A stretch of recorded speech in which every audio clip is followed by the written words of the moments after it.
오늘의 주요 뉴스입니다. 용산 정비창 전면 1구역 재개발 사업의 수주 경쟁이 본격화됐습니다. 오늘 포스코 ENC와 HDC 현대산업개발은 나란히 홍보관을 열고 조합원 표심 잡기에 나섰습니다.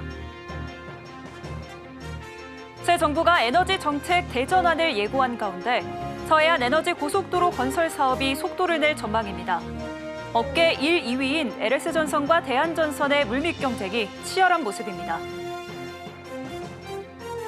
삼성전자 주가가 지난 3월 이후 석 달 만에 장중 6만 원을 넘어섰습니다. 새 정부가 1호 공약으로 제시한 AI 산업 지원 정책에 따른 수혜 기대감이 확산되는 양상입니다. 현대로템의 폴란드 K2 전차 2차 수출 계약이 이달 말 체결될 것으로 관측되고 있습니다. 1차 계약 이후 3년 만인데 현대로템은 세부 내용을 조절하고 있는 것으로 알려졌습니다.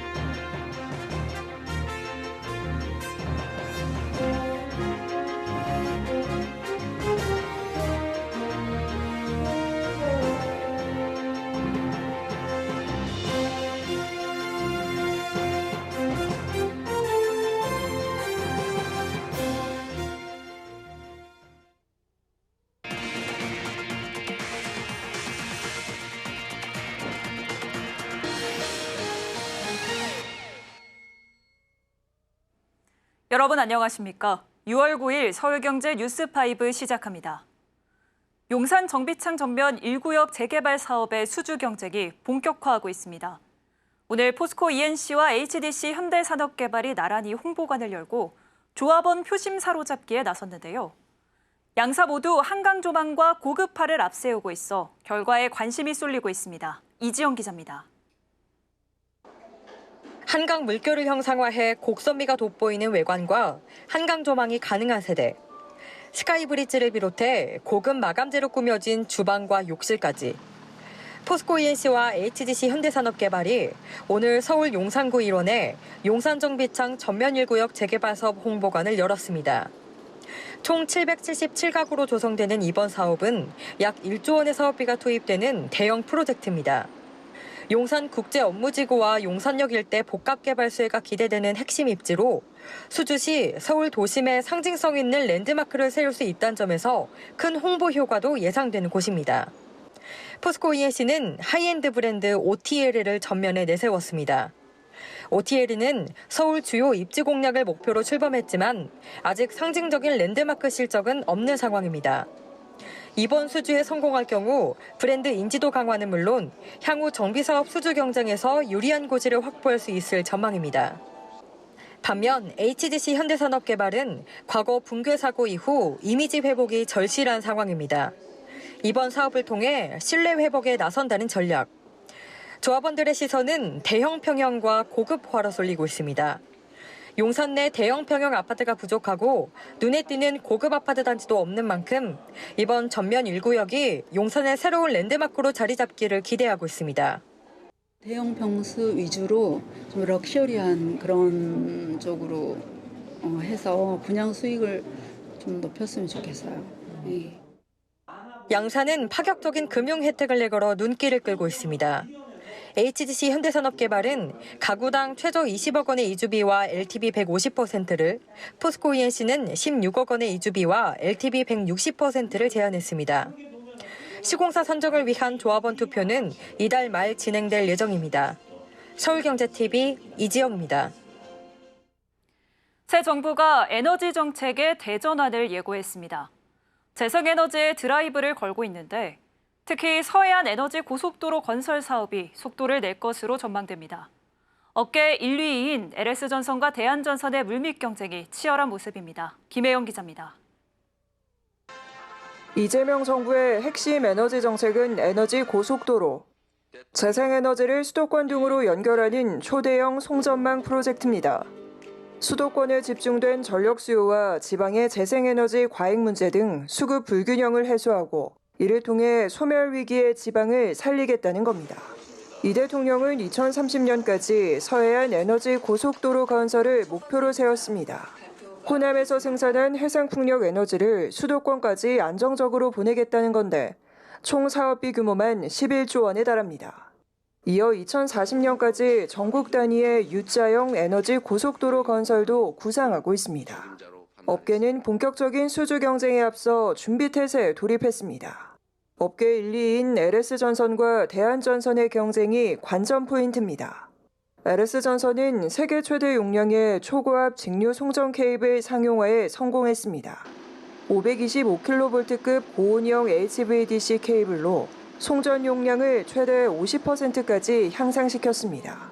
이를 기반으로 한국전력 동해안 수도권 송전망 1단계 단독 공급에 나섰습니다. 자체 포설선도 확보했습니다. LS 마린솔루션은 오는 2028년 13,000톤급 포설선 운항을 시작할 예정입니다. LS전선이 해저 케이블을 만들면 LS솔루션이 포설하는 방식입니다. 대한전선은 2027년 가동을 목표로 충남 당진시에 HVDC 케이블 생산 공장을 짓고 있습니다. 6,200톤급인 포설선도 지난해 7월 취항했습니다. LS전선과 대한전선이 특허 침해 분쟁과 지분 매입 등 뜨거운 장외전을 펼치고 있는 가운데 서해안 에너지 고속도로 사업에서도 맞붙으면서 양사의 경쟁은 더욱 치열해질 전망입니다. 서울경제TV 김혜영입니다. 삼성전자 주가가 지난 3월 이후 석 달 만에 장중 6만 원을 넘어섰습니다. 카카오는 16% 넘게 급등하며 1년 2개월 만에 최고가를 경신했는데요. 새 정부가 1호 공약으로 제시한 인공지능 산업 지원 정책에 따른 수혜 기대감이 확산되는 양상입니다. 김보연 기자입니다. AI 관련주들이 고공행진하고 있습니다. 코스피 5천 시대를 열겠다고 여러 차례 공언한 이재명 정부가 1호 공약으로 제시한 AI 산업 투자 확대에 따른 기대감입니다.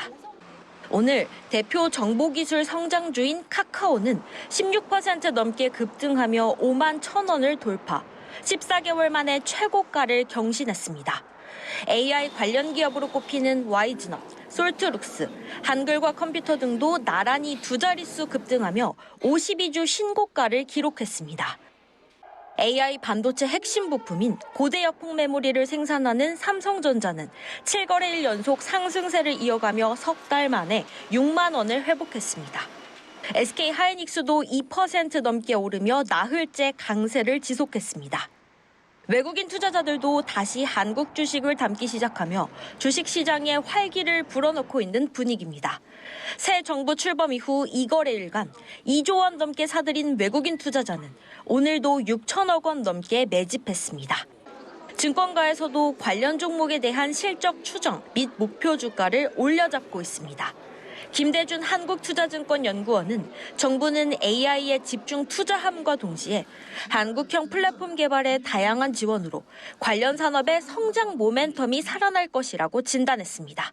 서울경제TV 김보안입니다. 반년 넘게 지연된 현대로템의 폴란드 K2 전차 2차 물량 수출 계약이 이달 말 체결될 것으로 관측됩니다. 현대로템 측은 세부 내용을 조절하는 막바지 협상을 진행 중인 것으로 알려졌는데요. 최종 계약이 체결되면 1차 계약 이후 약 3년 만에 이뤄지는 겁니다. 김효진 기자입니다. 현대로템이 폴란드와 K2 전차 2차 물량 수출 계약 체결을 위해 막바지 협상을 진행 중입니다. 업계에 따르면 현대로템은 폴란드 국영 방산업체 PGG와 주요 협상을 마무리하고 최종 서명 전 현지 생산과 관련된 세부 내용을 조율 중입니다. 수출 계약 시점은 이달 말로 관측되고 있습니다. 이번 K2 전차 2차 계약 물량은 K2PL과 K2GF 총 180대, 폴란드 현지화 모델인 K2PL보다 국내 생산 모델인 K2GF가 더 많은 것으로 알려졌습니다. 이에 대해 K2 전차의 플랫폼을 용도에 맞게 개량한 계열 전차 81대도 수출됩니다. 계열 전차는 고장난 전차를 이끄는 군환 전차, 교량을 싣는 교량 전차, 지뢰 제거 장비를 장착한 장애물 개척 전차 등이 있습니다. 업계에선 기술 이전과 MRO 등이 포함되어 있는 만큼 계약 규모는 약 8조 2천억 원 정도로 추산하고 있습니다. 이번 2차 수출 계약은 지난해 말 체결될 것으로 예상됐으나 비상계엄 사태, 현지 생산과 기술 이전 등 폴란드 측의 추가 협상 요구로 반년 넘게 지연됐습니다. 현대로템은 3년 전인 2022년 K2전차 1차 수출 계약을 체결했는데 이번 2차 수출 계약을 체결하면 현재 56%에 달하는 디펜스 솔루션 부문의 비중이 더욱 확대될 것으로 전망됩니다. 서울경제TV 김효진입니다. 미국이 한국산 핵심 광물에 대해 수입 제한 가능성을 열어두고 조사에 착수했죠. 우리 정부와 업계는 미국이 자체적으로 핵심 광물을 조달할 역량이 부족한 상황에서 수입을 제한하면 미국도 피해를 볼 수 있다며 목소리를 높였는데요. 정부는 우리 배터리 기업들이 미국에 80조 원이 넘는 막대한 투자를 집행하고 있다며 우호적인 처분을 요청하는 의견서를 낸 것으로 알려졌습니다. 이혜란 기자입니다. 산업통상자원부가 미국의 무역확장법 232조 조사와 관련해 우호적인 처분을 요청하는 의견서를 제출한 것으로 알려졌습니다. 앞서 지난 4월 22일 미국 상무부는 한국산 핵심 광물이 국가 안보에 위협이 되는지 판단하기 위한 조사에 착수했습니다. 중국 등 특정 국가에 대한 자원 의존도가 높다는 우려에서 시작된 조사로 관세 부과 등 수입 제한이 필요한지를 검토하는 절차입니다. 산업부는 지난달 15일 한국산 핵심 광물 수입 제한은 오히려 미국 산업에 부정적 영향을 줄 수 있다며 우호 처분을 요청한 것으로 8일 미국 연방관보에서 확인됐습니다. 핵심 광물은 배터리, 자동차, 반도체 등 전략 산업의 필수적인 소재. 우리 정부는 의견서에서 미국이 당장 필요한 광물을 자국 내에서만 조달하는 것은 사실상 어렵다며 공급망 안정을 위해 신뢰할 수 있는 동맹국인 한국과의 협력이 필요하다고 강조했습니다.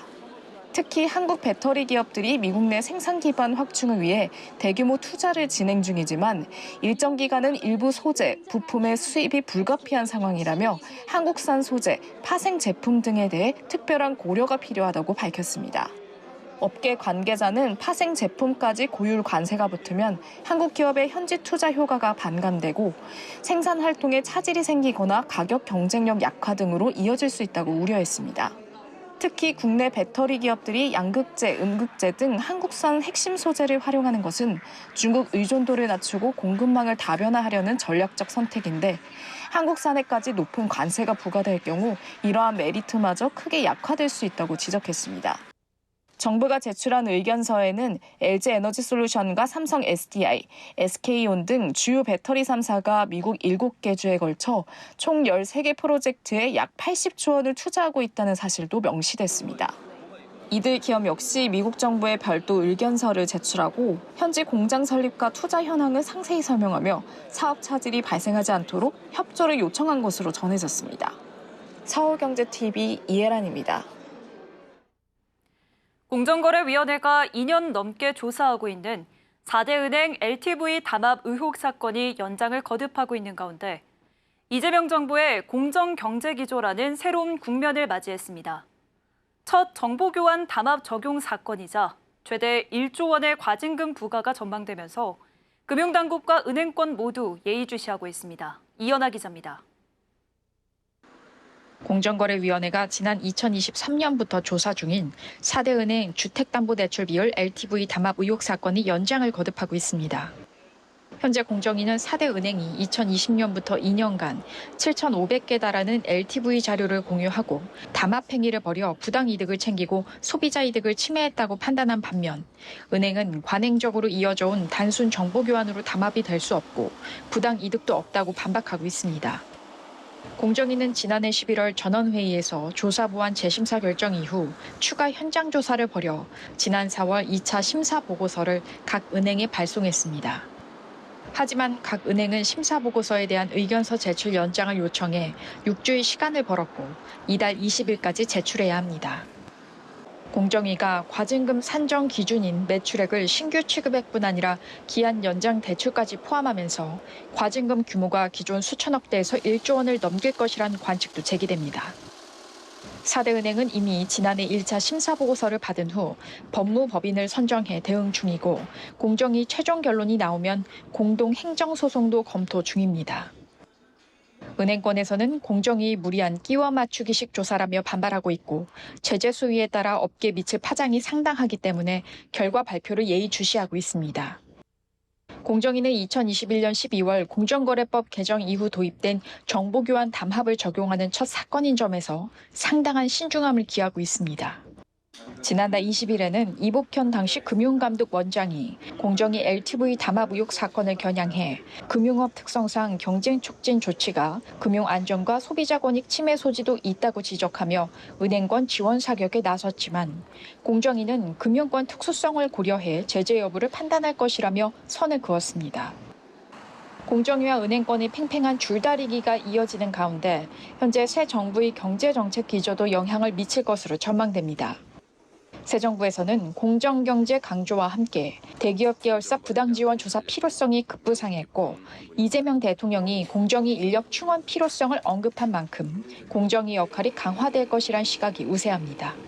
서울경제TV 이연아입니다. 코로나 시기 풀린 50조 원 규모의 자영업자 대출이 오는 9월부터 만기를 맞습니다. 정부는 이재명 대통령의 대선 공약이었던 배드뱅크 설립을 다시 검토하며 채무자 부담 완화 방안을 서두르고 있습니다. 김도하 기자입니다. 코로나 시기에 공급된 자영업자 소상공인 대상 정책 대출은 약 50조 원. 이 중 약 47조 4천억 원은 만기 연장 대상이고 2조 5천억 원은 상환 유예 대상입니다.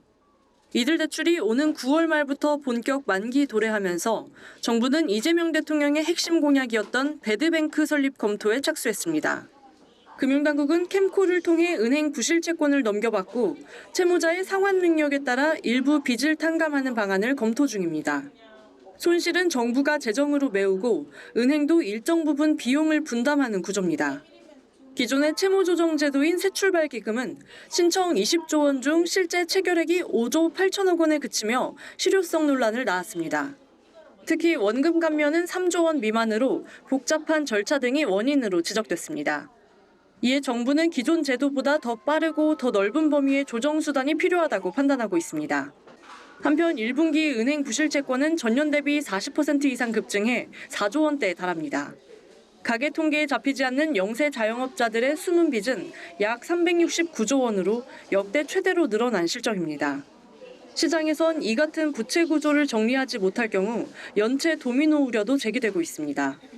정부는 배드뱅크의 구체적 규모와 대상을 조율 중이지만 상환자 역차별 논란과 재정 투입의 정당성, 도덕적 해이 우려 등이 넘어야 할 과제로 지적됩니다.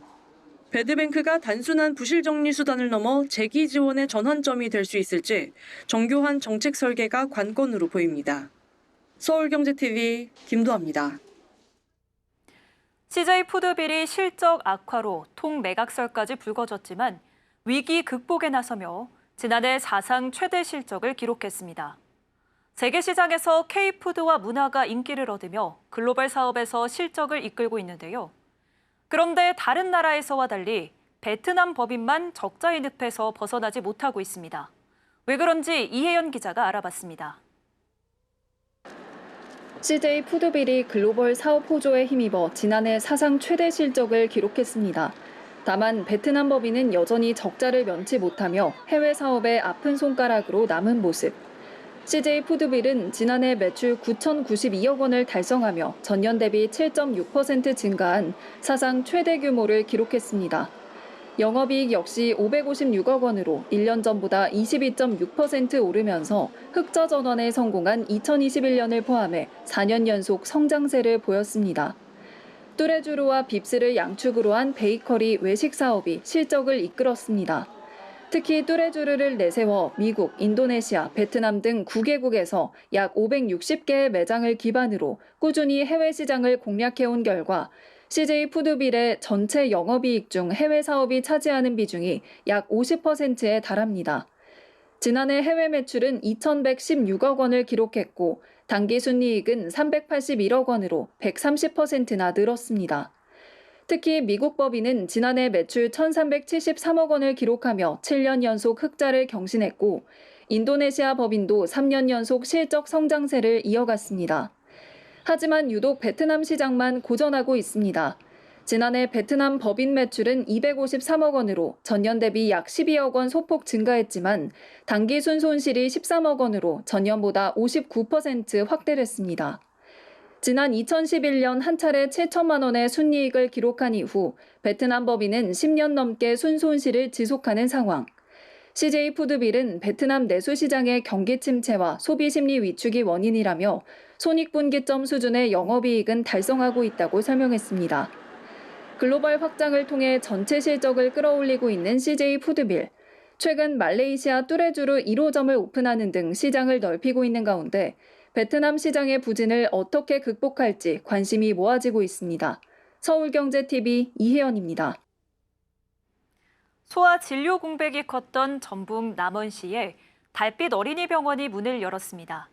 지난주 개소식을 열고 정식 운영에 들어간 이 병원은 야간과 휴일 소아 진료 공백을 해소할 거란 기대를 모으고 있습니다. 최영 기자입니다. 전북 남원시에 달빛 어린이 병원이 문을 열고 지난 2일부터 본격 운영에 들어갔습니다. 평일 야간과 휴일에 진료 가능한 병원이 없어 응급시 타 지역 병원에 의존해야 했던 문제가 일부 해소될 것으로 기대됩니다. 임실, 순창, 장수 등 동부권은 소아 청소년과 의원이 전무한 실정이며 최근 몇 년간 지역 내 폐업이 이어져 진료 공백이 심화돼 왔습니다. 이에 남원시는 보건복지부로부터 소아 진료 관심 지역으로 지정돼 국비 3억 2천만 원을 확보하고 달빛 어린이 병원 지정을 이끌어냈습니다. 개소식은 지난 5일 남원의료원 대강당에서 열렸습니다. 최경식 남원시장, 김영태 시의회 의장 등 주요 인사와 보건복지부, 전북도, 도내보건소장 및 어린이집 관계자 등이 참석해 지역 보건의료 체계 변화의 전환점을 알렸습니다. 달빛 어린이병원은 평일 오후 6시부터 11시까지 야간 진료를 담당하며 10월 공공산후조리원 개원 시점에 맞춰 전일 운영이 가능한 체계를 준비 중입니다. 남원시는 이번 병원 개소를 계기로 분만, 소아진료, 산후조리를 아우르는 통합형 의료 시스템을 구축했으며 남원 시민은 물론 인근 지역 주민까지 진료의 접근성을 높일 수 있게 됐습니다. 야간과 휴일에 응급 상황이 자주 발생하는 소아와 아동이 신속하고 안정적인 의료 서비스를 받을 수 있도록 공공의료 확대가 절실하며 달빛 어린이병원 운영에 최선을 다하겠습니다. 남원시는 이번 병원이 지역의 미래와 아이들의 건강한 성장을 위한 소중한 기반이 될 것으로 기대하고 있습니다. 서울경제TV 전북 최영입니다. 이재명 대통령이 라면 등 먹거리 물가 급등을 우려하며 라면 한 개에 2,000원을 언급해 농심의 주가가 4%대 하락했습니다. 농심은 오늘 전거래일 대비 0.59% 상승 출발했지만 이 대통령이 비상경제점검 태스크포스 회의를 주재하며 라면 가격을 언급했다는 보도가 나온 직후 약세로 돌아섰고 결국 4.64% 하락한 19,500원의 장을 마쳤습니다. 이 대통령은 이날 비상경제점검 TF회의에서 라면 한 개에 2,000원 한다는데 진짜냐라고 물어보며 물가 문제가 우리 국민들에게 너무 큰 고통을 주기 때문에 현황과 가능한 대책이 뭐가 있을지 챙겨달라고 당부했습니다.